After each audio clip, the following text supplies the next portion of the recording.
Ladies and gentlemen, please welcome to the stage Dr. Earl Knight as he delivers the invocation.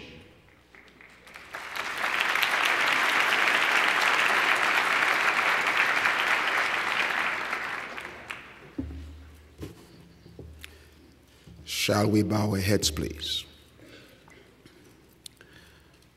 Our loving Lord and Savior, we recognize your sovereignty in our lives and over this great city of New York.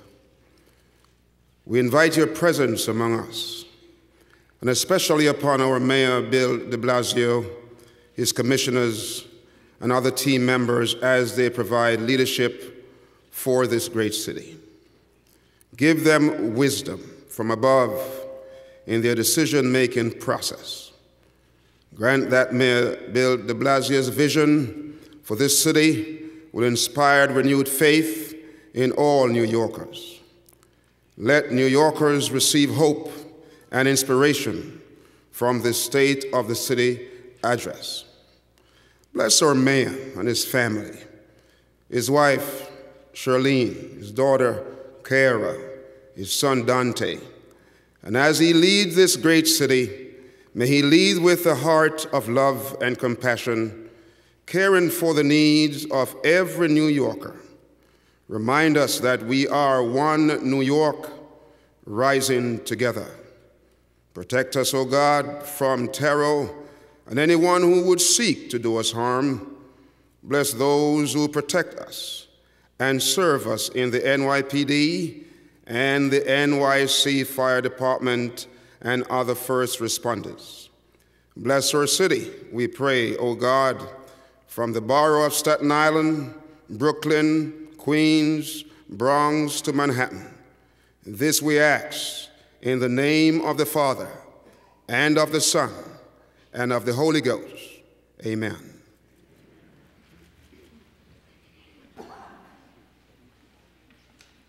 Ladies and gentlemen, please rise for the Pledge of Allegiance, led by LaGuardia College students Christian Gutierrez and Tony Ryan.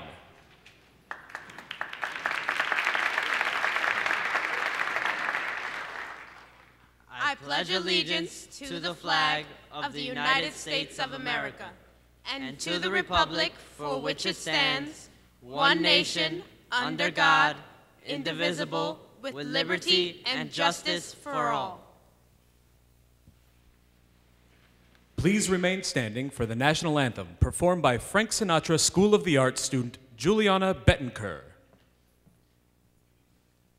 Oh, say, can you see by the dawn's early light what so proudly we hail at the twilight's last gleaming, whose broad stripes and bright stars through the perilous fight o'er the ramparts we watched, were so gallantly streaming, and the rocket's red glare, the bombs bursting in air, gave proof through the night that our flag was still there. Oh, say does that star-spangled banner yet wave o'er the land of the free and the home of the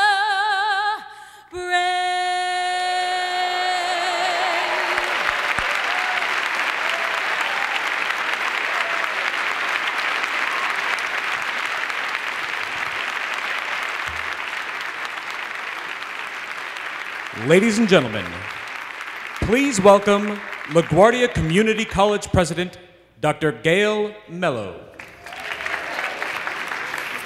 Hello, welcome to LaGuardia Community College. We're honored to have you in this auditorium. our community, our elected officials, our labor and business leaders, heads of community groups, our students, we're gathered here. And I wanted to give a special welcome to my Queens folks. So if you would welcome Queensborough President Melinda Katz, Congresswoman Carolyn Maloney, State Senator Michael Gineris, Assemblywoman and Chair of the Assembly Education Committee, Kathy Nolan, and Councilman Jimmy Van Bramer. We welcome all of you. At LaGuardia Community College, we educate 55,000 students every year. Community colleges are known as the People's College because we accept everyone who comes to us with a high school diploma, and we fit in every one of those students at the lowest possible cost of any college tuition in New York City, as do all of our sister CUNY colleges. Our students are mostly Latino, African American, and Asian. In other words, they're the future. We educate New York City's nurses and technicians, our computer coders and budding entrepreneurs, as well as our future philosophers, artists, scientists, and musicians. We make a bridge that our students cross from poverty to the middle class, and we leverage education to teach English to new immigrants, to make sure through programs like our 10,000 Small Business Program that small business owners know not only how to run a business, but how, as they did last year, make 300 new jobs, to strengthen the middle class, and to tackle economic inequality is our lifeblood. It is our daily work. This college was named after Mayor Fiorello LaGuardia, whose spirit, I always say, still goes in our hall, roams our hall. He was a people's mayor, a mayor of immigrants and working people, a mayor who believed in the American dream, and he knew that to create a great city, you need to welcome both rich and poor, but you need to work hard to extend and make a larger middle class. At this point, I'm sure there's no doubt in your mind why a new mayor, one who wants to create prosperity for all New Yorkers, who believes in equity and excellence, and who knows that education is the way to invest for a brighter future, would choose LaGuardia Community College as both symbol and site. And so it is with the pride, hope, and enthusiasm of a city rooting for his success that on behalf of the faculty, staff, and students of LaGuardia Community College, I welcome you here to hear the 107th Mayor of the City of New York, Bill de Blasio, deliver his State of the City address.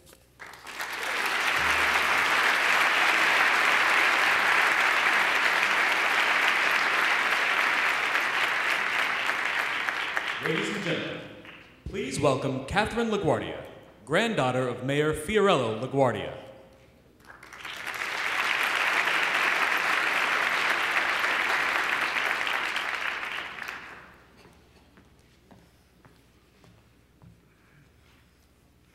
Good afternoon, everyone. Good afternoon to all. It is with great emotion and pride that I introduce our new mayor to give his first State of the City address here at LaGuardia Community College, a city university school and one of the most respected community colleges in the nation. As Gail mentioned, the school was named in honor of my grandfather, Mayor Fiorello LaGuardia, and to me, in many ways more important, was dedicated by my grandmother, Marie, in 1970. It's also the site of the LaGuardia Archives, a tremendous resource for historians in the city, the gift also of my grandfather to CUNY. My grandfather led this city with strength, vision, and a commitment to fairness. He believed New York is a place where everyone should have a shot, not just a privileged few. It is with that same progressive vision that Mayor de Blasio has committed to offer universal pre-K education, paid sick leave, affordable housing, and quality health care for all New Yorkers. He has laid out a clear and actionable blueprint for bold and sustainable growth. As he has said, we will leave no one behind. Like my grandfather, Mayor de Blasio is a mayor for all New Yorkers. He believes that New York should be one great city where everyone shares in its prosperity and success. And like my grandfather, he believes that government has a role in rectifying the shortcomings and inequalities that preclude our city from reaching its true potential. Because, after all, we're all in this together. Here at the dawn of a new administration, we share our excitement for our new mayor and his plans for our city's future. We also acknowledge our history, and for me it is especially meaningful to be part of the historical continuity linking Mayor LaGuardia to Mayor de Blasio. Many mayors since LaGuardia have wanted to be compared to him. Mayor de Blasio actually plans to earn it. Please welcome Mayor Bill de Blasio.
Thank you so much.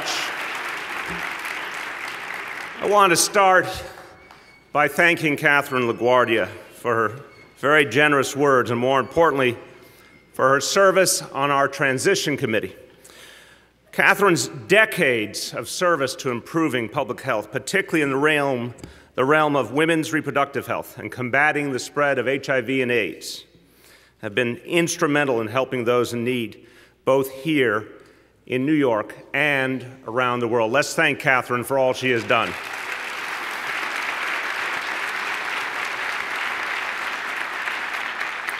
And that advocacy on behalf of everyday people was a hallmark of her grandfather's tenure as mayor.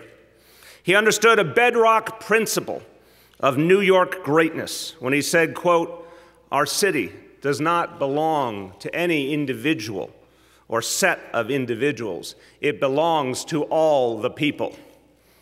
LaGuardia Community College, in many ways, represents that vision. It's a place where New Yorkers from all walks of life can find a path to the future with a good job and a shot at a better life. Every day, I sit behind the desk of Mayor LaGuardia, reminded of the courage we must all summon in our fight to make New York City work better for everyone. Now, we have some extraordinary New Yorkers in the audience today who also share that vision, including one who has inspired me with her intelligence, her drive, her compassion for more than 20 years, a young woman who recently agreed to share her love for this city by leading the nonprofit Mayor's Fund to advance New York City. Thank you for being here, my guiding light, Shirlane.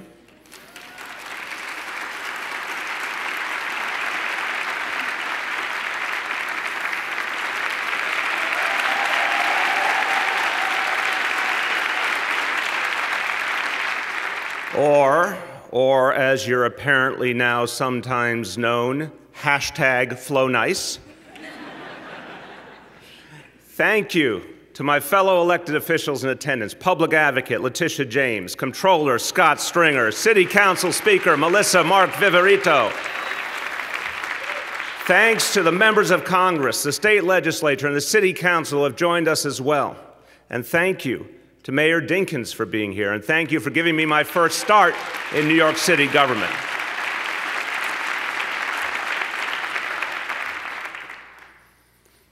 All of these leaders are dedicated and able public servants, and they are true allies in the cause of social and economic justice, and I want to thank them all for that.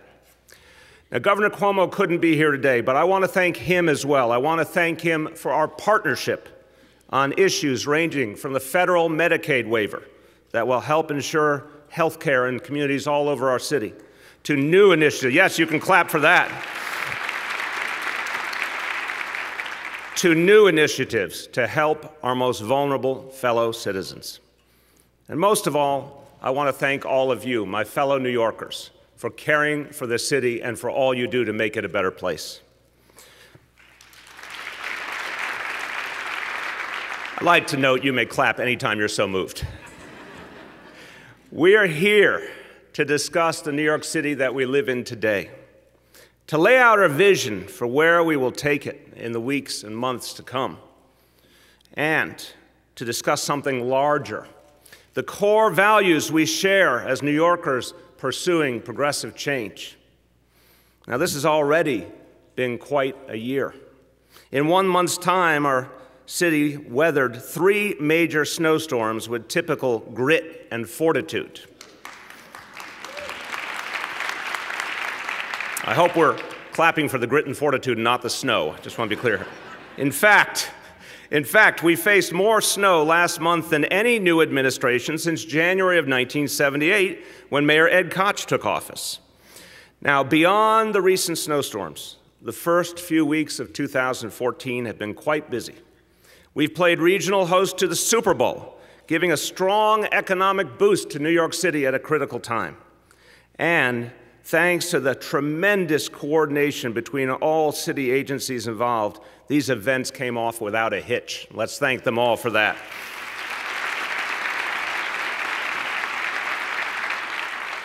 Through Vision Zero, we've begun putting in place ambitious new policies to end the tragic and unacceptable rash of pedestrian deaths on our city streets. And of course, none of this work would be possible without the bravery of the people who make up our city workforce. I want to particularly single out the men and women of the Sanitation Department, the NYPD, the FDNY, DOT, and EMS.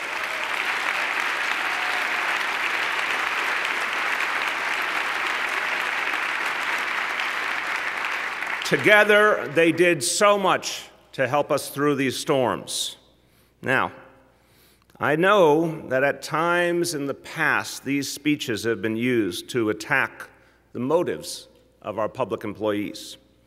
Today, I want to recognize the hard work and commitment of these women and men, and to say how proud I am of them.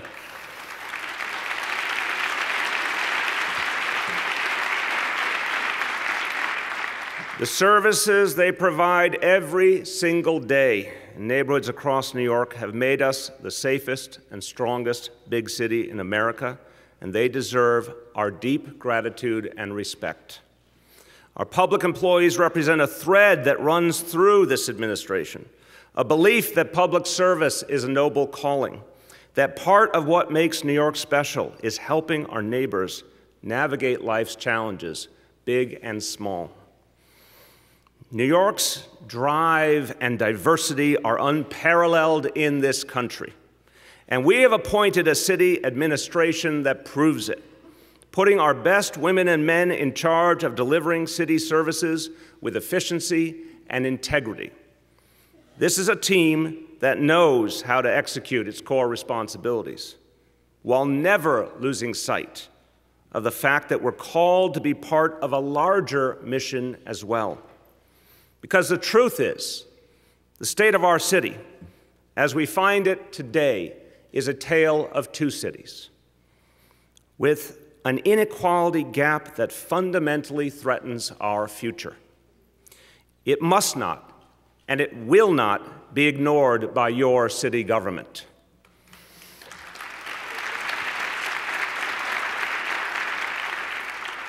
A little more than 5 years ago, the Great Recession hit our city economy and our neighborhoods with a ferocious blow to New Yorkers, rich and poor alike. But more quickly than predicted, our financial sector has come back. Wall Street has not only rebounded above its pre-recession levels, but now hovers near historic highs. And in some of our neighborhoods, the streets are consistently safe and opportunity consistently flows. And that is a good thing. That is a good thing, and we celebrate that success. Yet for millions in this city, New Yorkers living in all 5 boroughs, the economic rebound hasn't just been slow in coming. It seems a distant fantasy, with the ladder up to the good life stretching farther and farther out of reach. Good jobs that pay decent wages are all too scarce. Access to the best health care seems to many to be a privilege that cannot be earned. To countless New Yorkers, affordable housing is an oxymoron. And a quality education, the most powerful tool we know for lifting one's life chances, has become a promise broken too many times to tally. All the while, 46% of our city's residents live at or near the poverty line. Our middle class isn't just squeezed, it's at risk of disappearing altogether. That disparity, that inequality crisis, is the greatest risk to our New York promise. In past decades, working people built our city, and for their hard work, they were rewarded, not always with great wealth, but with a fundamental assurance, the knowledge that hard work could pull them from modest means to a growing middle class. Today, that assurance is missing. That sense of economic justice is gone.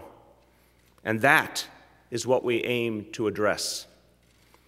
Now, there are some who have taken issue with our commitment to this cause, who say that income inequality is just a fact of life, and that attempts to remedy it are simply sowing the seeds of class warfare.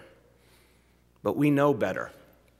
We understand that allowing the income gap to stretch further isn't simply a threat to those at the bottom, but to every New Yorker. And we also know this: New Yorkers' personal commitment to tackling inequality knows no boundaries of geography or income. Many wealthy New Yorkers are committed to healing those divisions, not only out of mere altruism, not due to feelings of guilt or pity. They know that a gilded city isn't the New York they signed up for, even if they currently find themselves doing quite well.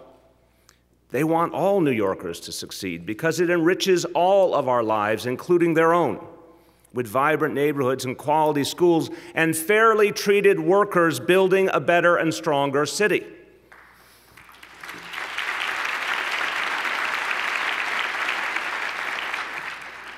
And make no mistake about the motives of those in our most hard-pressed communities.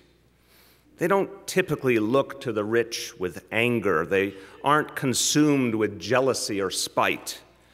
They are simply in search of the city that they signed up for, one that rewards not just wealth, but work.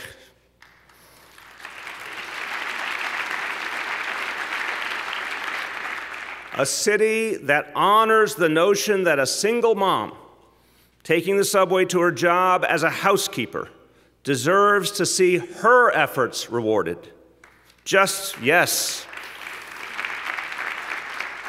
Deserves to see her efforts rewarded just as readily as the family who owns the house she cleans. that the young man who stocks the shelves deserves the same respect and chance at a decent life as the executive who owns the store. New York will only work when it works as one city. And here's why. Despair does not dissipate. Those who are discouraged, even hopeless, about their future cannot contribute their labor or energy or values to their neighborhoods or to the neighborhoods that sit just a short subway ride away. It's as simple as this. The American dream does not work without hope. The dream that New York has always been does not function if people believe their chance at a better future is out of reach. Mayor LaGuardia said, quote, "A mayor who cannot look 50 or 75 years ahead is not worthy of being in City Hall. We must lay the foundation now for the strength and stability of New York's future, a future of greater equality and opportunity."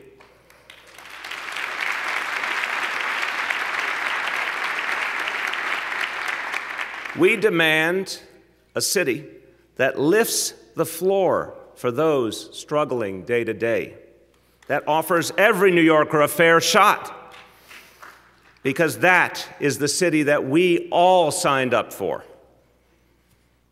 Now, LaGuardia also called for, quote, government with a soul. He saw beyond the numbers in a budget. He understood that those numbers represent real people who are just trying to live their lives and asked only for a little help. And that is what we resolve to do. Before we talk about the measures we will take to reach this goal, it's important that we be honest with New Yorkers about our current fiscal situation. We're in the midst of a budgetary challenge that is literally unprecedented. We are faced with a federal government in gridlock that's never been more severe. The state budget contains many unanswered questions, and we have over 150 municipal labor contracts that are unsettled, more than at any time in our history. When you take all of these factors into account, we are facing an uncharted path. In the face of this situation, we will be honest with New Yorkers about their government. We will navigate towards a future that is progressive and fiscally responsible. And it will not be easy, but we will not turn away from the challenge.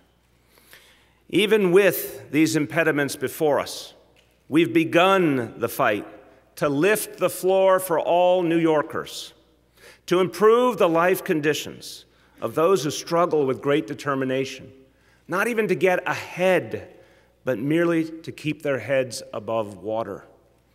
And we're fighting to give everyone a fair shot so that city government doesn't set its priorities by the needs of those at the very top while ignoring the struggle of those born under a less lucky star.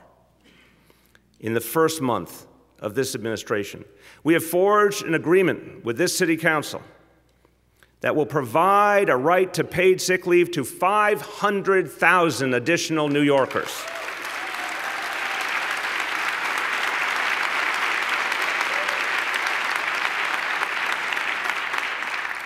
New Yorkers like the woman I heard from right here in Queens, Kathy Delahose. Kathy made a good living, earning $50,000 a year at her job as a computer technician for a company with just 11 employees.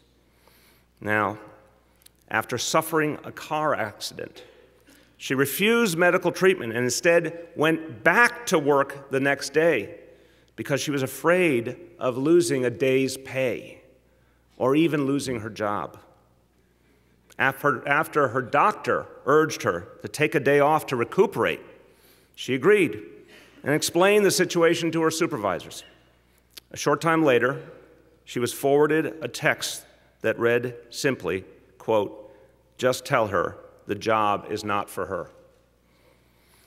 Under the expand paid sick leave legislation, New Yorkers like Kathy won't lose pay just because they put their health or the health of their kids first.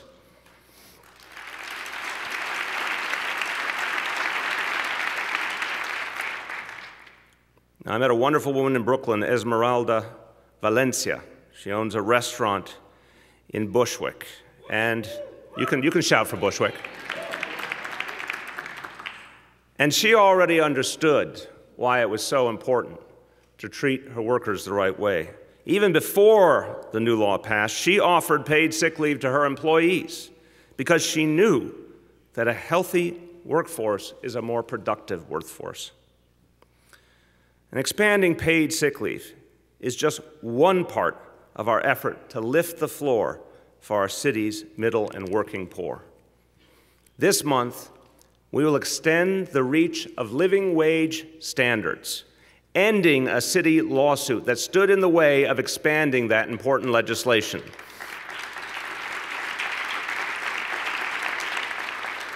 And issuing an executive order to set the expansion in motion. And we will work with the City Council to increase the number of living wage jobs offered by employers the city subsidizes, reaching tens of thousands of additional New Yorkers. We want to ensure that New Yorkers aren't relegated to the ranks of the poor while putting in a full week's work.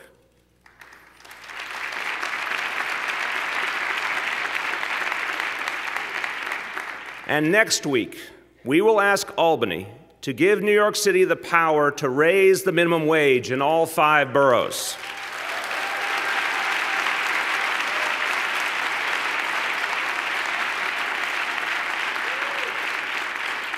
In the process, we will send a powerful signal to the people of New York that we honor work and that we are committed to making work pay. We will lift the floor for New Yorkers crushed by skyrocketing rents, by requiring developers to build affordable homes for everyday people rather than simply multi-million-dollar condos for the most fortunate among us.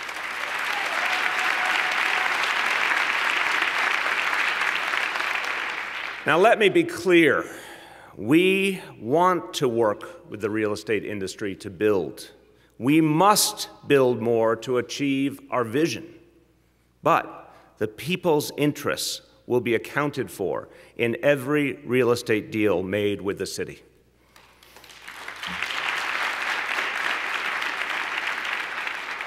In total, we pledge to preserve or construct nearly 200,000 units of affordable housing, enough to house between 400,000 and 500,000 New Yorkers, to help working people by literally putting a roof over their heads.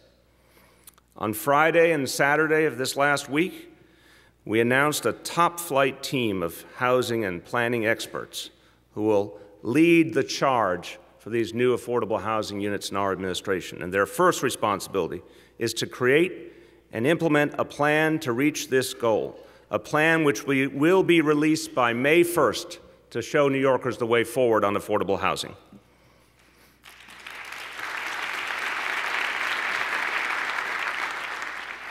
And while we lift the floor, we will also offer New Yorkers a fair shot. We have already taken bold new steps to reform the overuse of stop and frisk.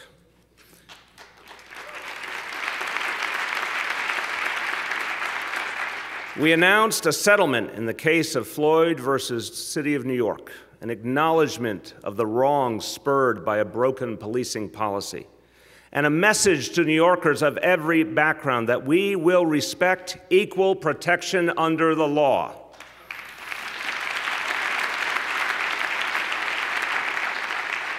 And we will continue working to build a bond of trust between law enforcement and the neighborhoods they serve, to ensure that New Yorkers see their safety and their rights protected. The two must go hand in hand.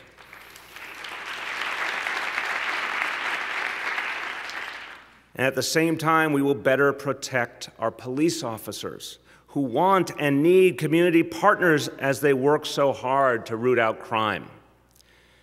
And I have to tell you, it's because of the hard work of our police officers, working with community partners, that shootings are down 17% from where they were at this point in 2013.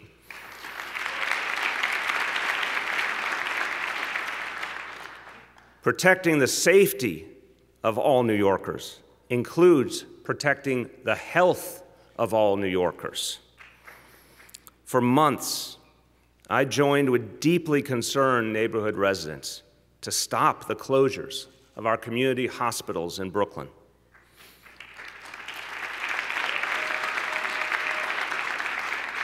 And they were a lively bunch.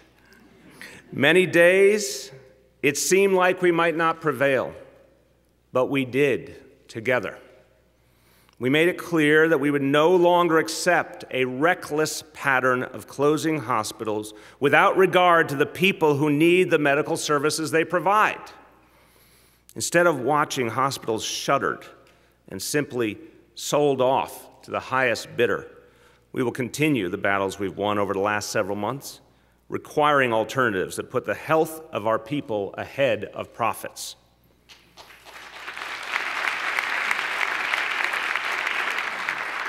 And on that, we will not retreat. We will also protect the almost 500,000 undocumented New Yorkers whose voices too often go unheard. We will reach out to all New Yorkers, regardless of immigration status, issuing municipal ID cards available to all New Yorkers this year.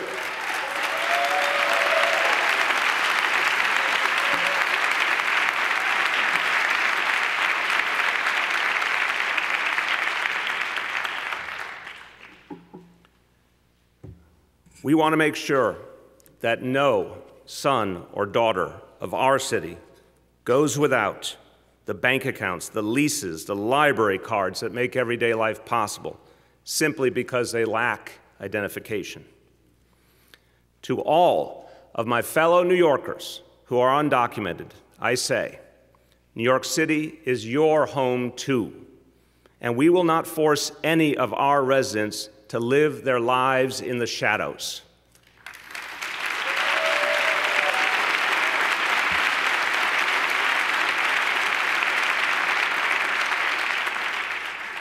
La ciudad de Nueva York es el hogar de todos los que vivimos aquí. No dejaremos que ninguno de nuestros residentes viva en las sombras.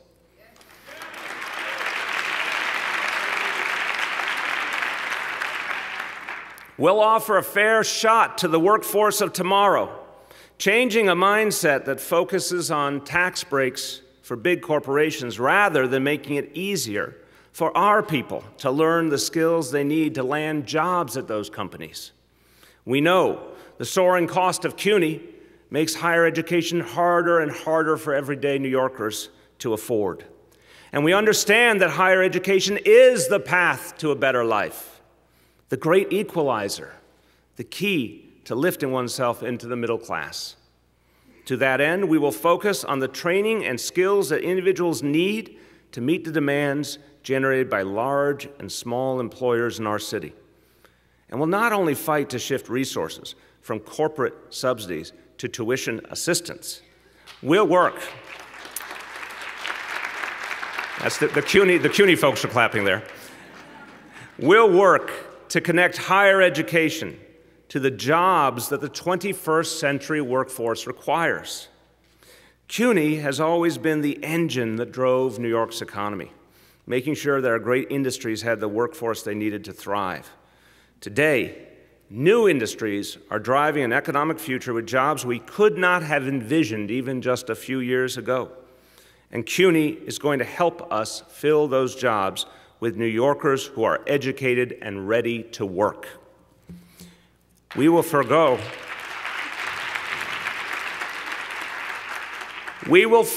big giveaways to a select few companies and instead pursue a city economic strategy that grows whole sectors of small businesses in emerging industries. From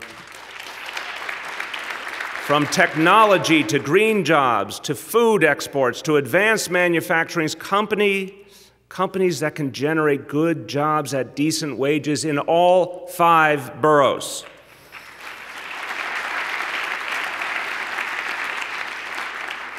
We will create an entrepreneurship fund for low-income New Yorkers so they have a chance to create small businesses of their own.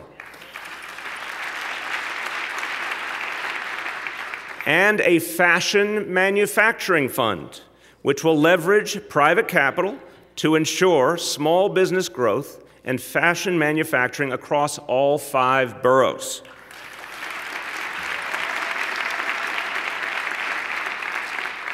As we celebrate Fashion Week, you knew I celebrated, didn't you, Tish?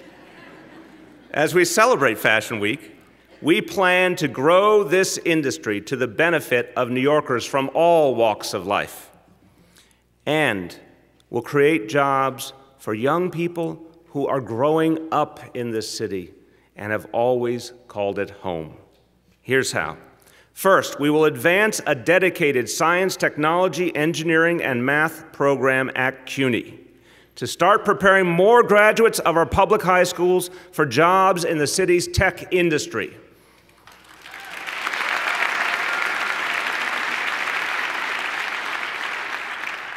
To that end, our aim is that within 8 years, the majority of skilled technology-related jobs in New York City will be filled by those educated in New York City schools.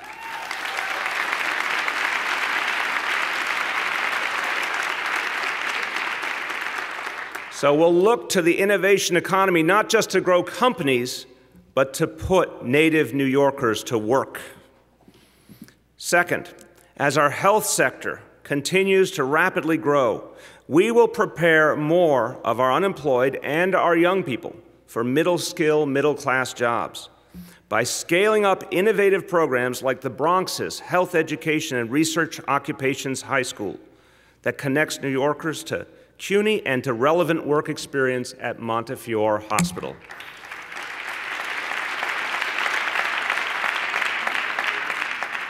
Now, third, for people without a college degree, we will reinvent our maze of overlapping and often ineffective job training programs and invest in industry-linked apprenticeship programs that directly connect New Yorkers to jobs in emerging industries such as green building innovation, information technology, and telecommunications. Fourth, we will connect city high schools to colleges, apprenticeship programs, and industries that correspond to the skills our students must learn. We will reverse the trend of importing engineers and nurses and other skilled workers to fill New York City jobs.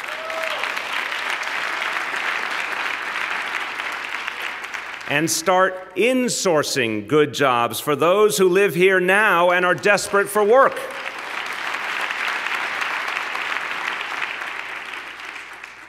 Now, while we continue to invest and to expand our new businesses, we won't lose sight of the industries that have made us a center of commerce and culture.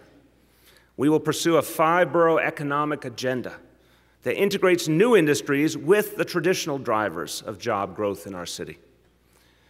Finally, we will not forget our obligations to the people of this city still recovering from the after effects of Superstorm Sandy.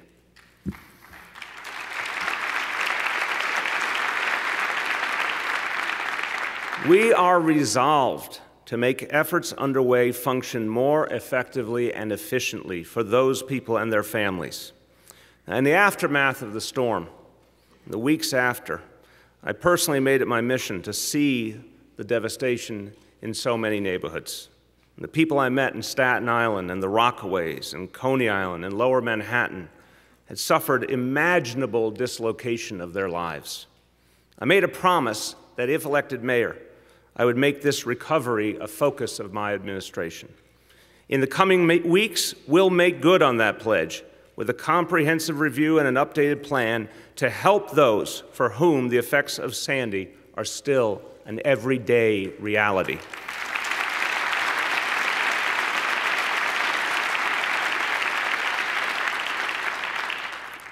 And above all, we will give a fair shot to those who deserve it most, our children, all of them.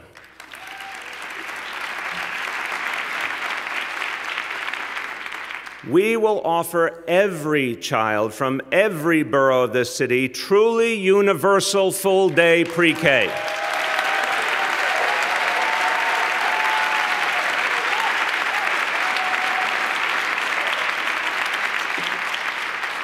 I'll drink to that. We will provide quality extended learning programs for every middle schooler.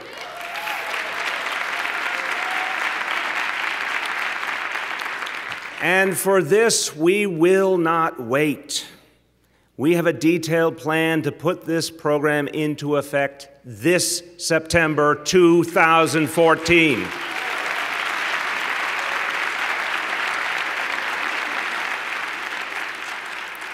And we will do this by asking those who make more than $500,000 a year to pay a little more in taxes.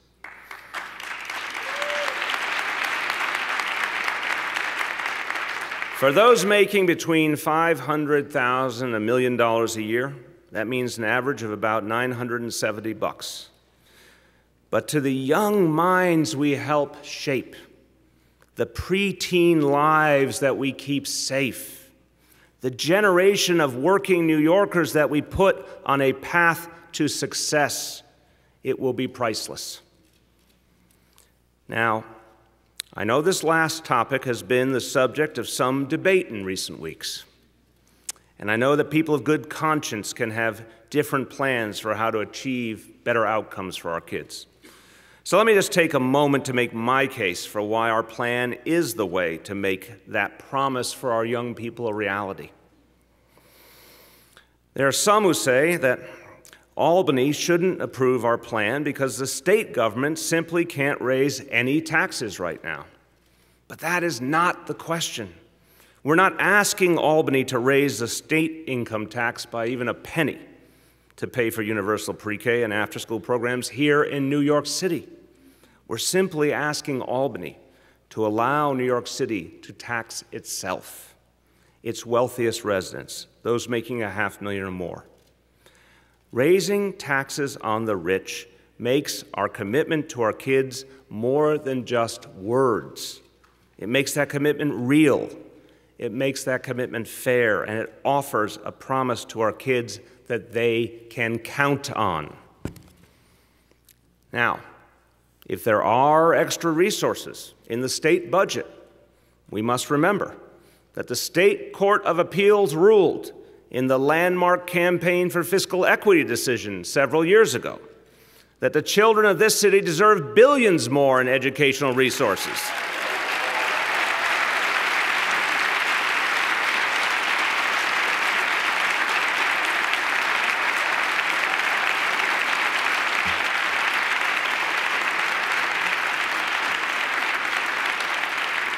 And now is the time to provide it.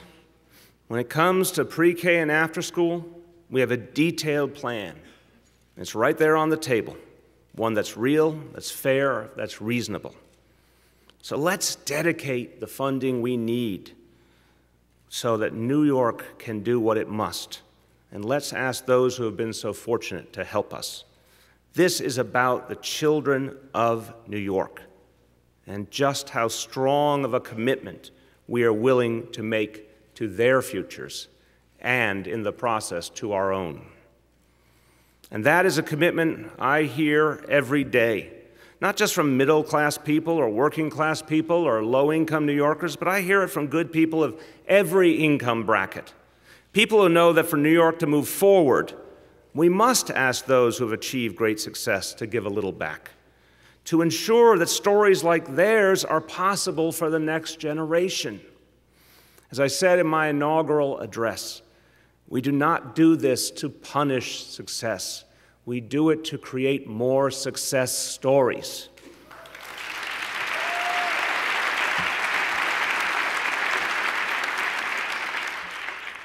Study after study shows that children who access pre-K programs are more likely to stay on the path of a productive life. Middle schoolers who access after-school programs are less likely to fall victims to gangs and street violence.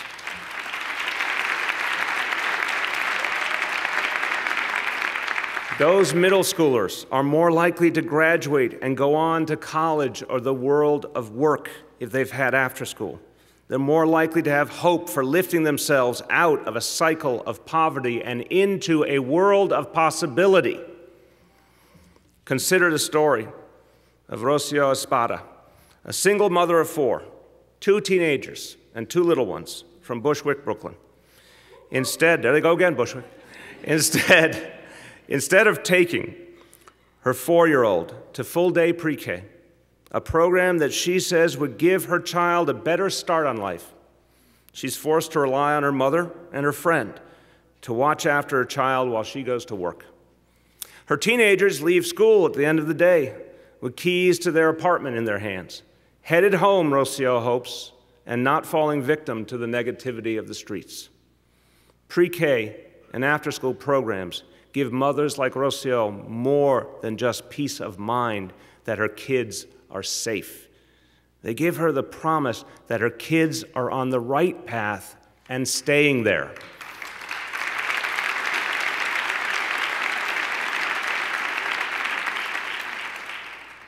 Mayor LaGuardia was nicknamed the Little Flower, and he spoke for and fought for families all across New York City who would have been otherwise without a voice.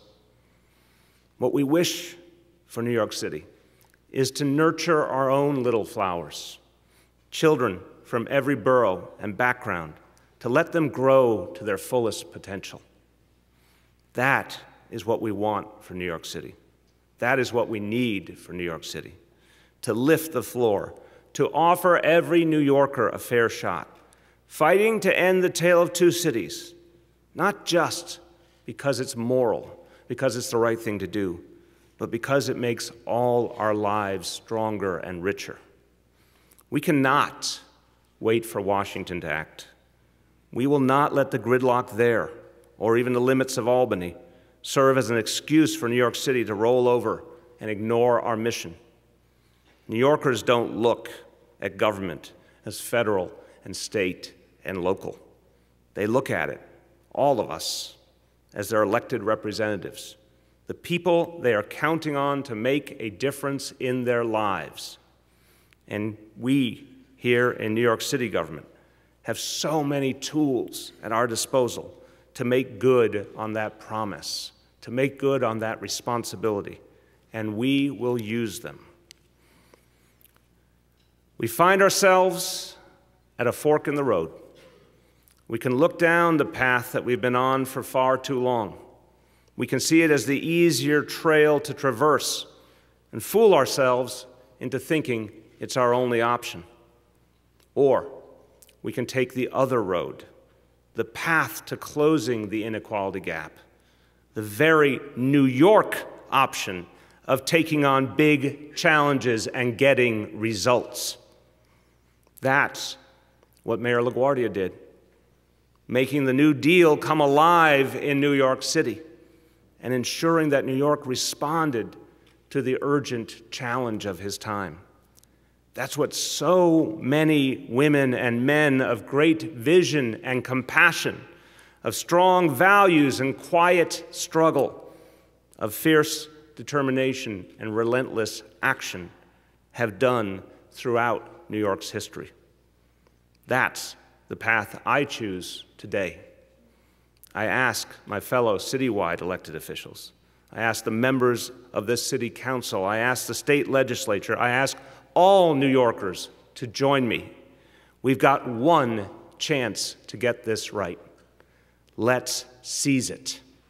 Thank you, and God bless the people of New York City.